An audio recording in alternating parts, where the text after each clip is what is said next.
ಸೈಫ್ಗೆ ಚಾಕು ಇರಿತ ಬಗ್ಗೆ ಕರೀನಾ ಮೊದಲ ಪ್ರತಿಕ್ರಿಯೆಯನ್ನು ನೀಡಿದ್ದಾರೆ.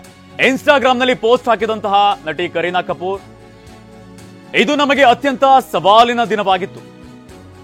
ಆದ ಘಟನೆಯನ್ನ ಇನ್ನೂ ಕೂಡ ಅರಗಿಸಿಕೊಳ್ಳೋದಕ್ಕೆ ಸಾಧ್ಯವಾಗ್ತಾ ಇಲ್ಲ. ವಿಶ್ಲೇಷಣೆಗಳು ನಮ್ಮ ಸುರಕ್ಷತೆಗೆ ಸಮಸ್ಯೆ ಆಗಬಹುದು.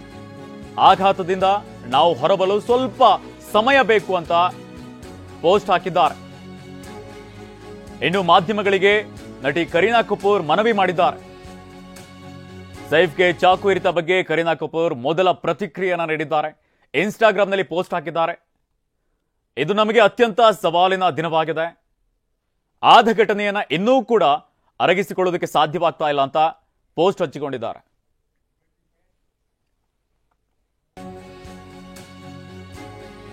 ನಟ ಸೈಫ್ ಅಲಿ ಖಾನ್ ಮೇಲೆ ದಾಳಿ ಪ್ರಕರಣಕ್ಕೆ ಸಂಬಂಧಪಟ್ಟಂತೆ ಮಂಗಳೂರಿನಲ್ಲಿ ನಟ ಸುನೀಲ್ ಶೆಟ್ಟಿ ಪ್ರತಿಕ್ರಿಯೆಯನ್ನು ನೀಡಿದ್ದಾರೆ. ಇದು ತುಂಬಾ ಬೇಸರದ ಸಂಗತಿ. ಏನಾಗಿದೆ ಅಂತ ನನಗೂ ಕೂಡ ಸರಿಯಾಗಿ ಗೊತ್ತಿಲ್ಲ.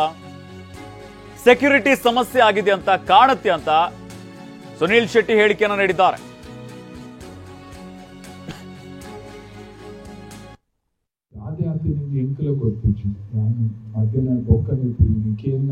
The only thing that they say is that he's out of danger, and I think that's the most important thing. So feel for the family, but very, very sad. Security is a problem then for us. How can somebody just get into a house and do something tragic? Very, very, very tragic. He's in hospital, and I know as much as you all know, or whatever I hear from you all. I'm ಕೆಲಸಗಳಿರುತ್ತೆ ಗೊತ್ತಿಲ್ಲ ಜೀವನಕ್ಕೆ ಮಸ್ತ್ late ಗೊತ್ತಾಗಿ. But from what I found out, he's out of danger, and for the sake of the family, his fans, for everybody else, all I can say is we all should pray for a speedy recovery.